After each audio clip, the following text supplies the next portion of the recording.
I'm Sarah. I am a compulsive overeater, and I'm going to share this morning on step 8. My abstinence is January of 2021. I probably shed about 6 stone in all in this fellowship, and for that I'm very, very grateful. So step 8 is about making a list. Step 8 says, made a list of all persons we'd harmed and became willing to make amends to them all. And I remember being really scared about this step because it's a step about, reaching out to people that I've harmed and bringing my recovery out of my OA rooms, out of my heart, and into its actual interaction with people. And I remember being told, "Oh, you wait till you do your step 8. These people you owe amends to, you'll be walking down the street and they'll suddenly appear in front of you." And I remember thinking, don't blooming want them leaping out in front of me on the pavement. I don't want that. And it's not how it is. There is an element of the right people appear at the right time, but people didn't appear before me. In other words, there was nothing to fear from it. There was nothing to fear. And for me, list of people we've harmed, this step is very much about relationships. And for me, food absolutely interrupted my forming of relationships, and it very much affected relationships once I was in them. I haven't even had a great many partners in my life, and I think a lot of that is down to my relationship with food, because it was always going to be different when I was thin, and that kind of thing. And of course there's that massive isolation, which meant I didn't form relationships when I was in active addiction, whether it was conscious or unconscious. I'd say things like, when I get thin, it's all going to be great and it's all going to be different, and I'm going to form all these relationships. I'm going to change my job and have different relationships there, boyfriends, relationships, etc. And the other side of that was there was this illusion that, well, when I'm overweight, I'm not really worthy. I'm not really worthy, so I'm not going to do anything until. And it's such a sad way, because actually the truth is I am who I am, regardless, of who we are. We should value ourselves, but I couldn't. I hated myself when I was overweight, and yet I was powerless not to be overweight, and occasionally underweight. But that was my view. Once the food is solved, all will be well, but no idea how to solve the food. And my defective ways of dealing with people caused me, so much pain, because even when I was at this my so-called desired weight, relationships were still defective because I'd be too needy or I'd be too people-pleasing. And that would lead to pain. And what do I do when I'm in pain, or what did I used to do when I was in pain? I go back to abusing food, and I'd say, well, it's going to be different. It's going to be different today. I'm going to eat today, but tomorrow it'll be different. And I was back in the cycle. So I had to learn in OA. I had to learn better ways of dealing with relationships if I was going to avoid the pain that was going to take me back to the active addiction. And for me, steps 1, 2, and 3 focus specifically on the physical. Step 1 is about the physical side. And I know you could argue they're all about the physicalness, and I understand that. But primarily, step 1 is about your life's unmanageable, you're powerless, over food. So that was specifically about the physical. And then step 2 and 3 are about the spiritual side of the program, finding a higher power, acknowledging my insanity around my food. So that was the spiritual. And then steps 4, 5, 6, and 7, I was focusing on relationships. I was focusing on my relationship with myself, who I was, who I had hurt through that. And of course, from that, you get your list of defects, character defects that need to change. So steps 8 and 9, as I sort of said earlier, are where I'm taking action and putting that right. And I'm starting to reach out into the world, because the world consists of other people. The world consists of, relationships. My step 8 list largely, or maybe I should say partly, came from my step 5. So my step 5 was me telling my, my resentments, my painful experiences to my sponsor, and looking at my part in them, who I had hurt apart from myself. And so quite literally, I had, I'm doing this step 5 and I'm scribbling these notes as we talk about my step 5. She said, get another sheet of paper, write step 8 at the top of it. And as we go through it, jot down names of people to whom,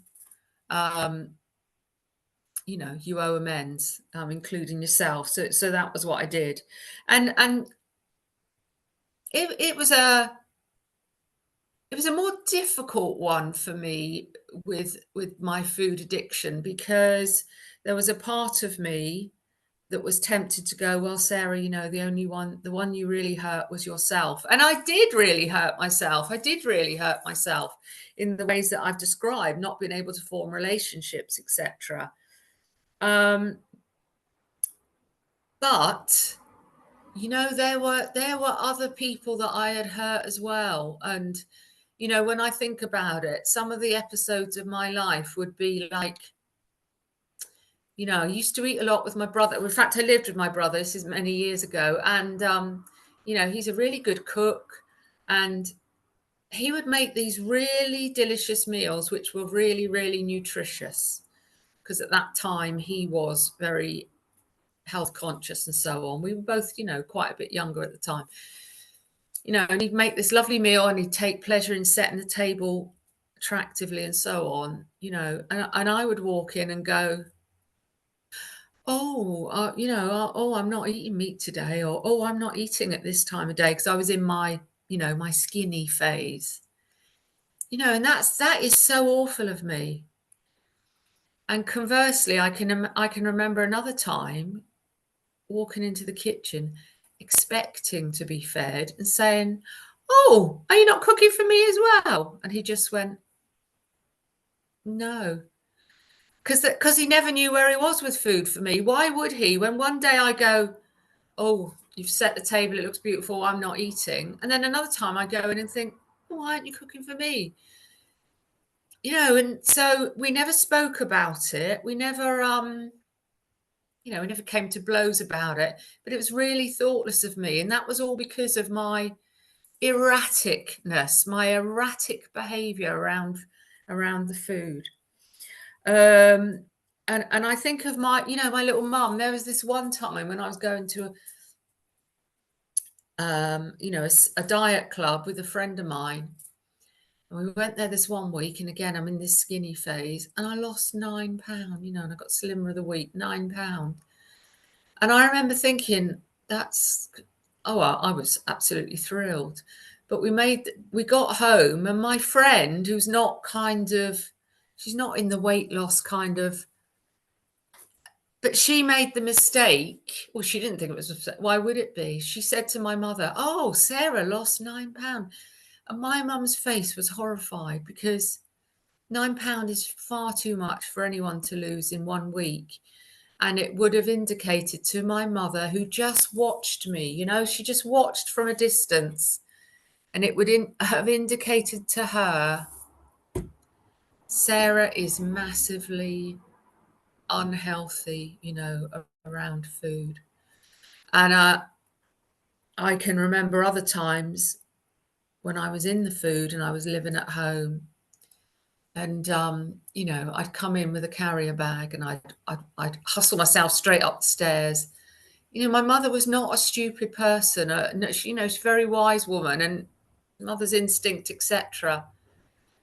And she said to me, have you got a lot of food in there? And I go, no, don't be silly. So, there was all that. So there were those people that I really owed, that I owed amends to, and that had to go down on my list. And as I said, I'm on the list too. Every abstinent day that I have is an amend to my former self for all of the pain, the missed opportunities, the thoughtlessness. And I want to be different, and I want to be better. I want to be different for myself as well. And every day today, when I have an abstinent day, which I've had for quite a time now, every time you know, I eat my abstinent breakfast at a certain time and I eat certain foods, and then I put food away. I don't have to worry about it. Thank you very much, Deanne. Don't worry about it again till later in the day when I eat my next my next meal, not my next mood. And it gives my life a beautiful rhythm, and it gives me that, you know, it gives me that freedom. Now, the benefit of having a sponsor, working the steps with a sponsor, yeah, I had to run this list past my sponsor. And occasionally she'd say, well, I don't think you really owe that person amends. Or I might say, well, I'm not going anywhere near them. I don't owe that. You know, she would talk me around. She used to say, see that your motives are right. It's very, very important. So the role of a sponsor is really important here. You know, I didn't need to be putting people on the list that it was not appropriate for me to, you know, to approach. See that your motives are right is a really important sort of maxim of mine. And there's an element of forgiveness of others as well with step 8, so that I get peace around it. You know, if I feel someone has, you know, has hurt me, I'm not going to speak to them for the reasons I've already said. But if step 8 and the whole amends thing is around peace, and that's what step 9, you know, when you make the amends, it's a self-caring program. It's not so that those people go, isn't Sarah a wonderful girl these days?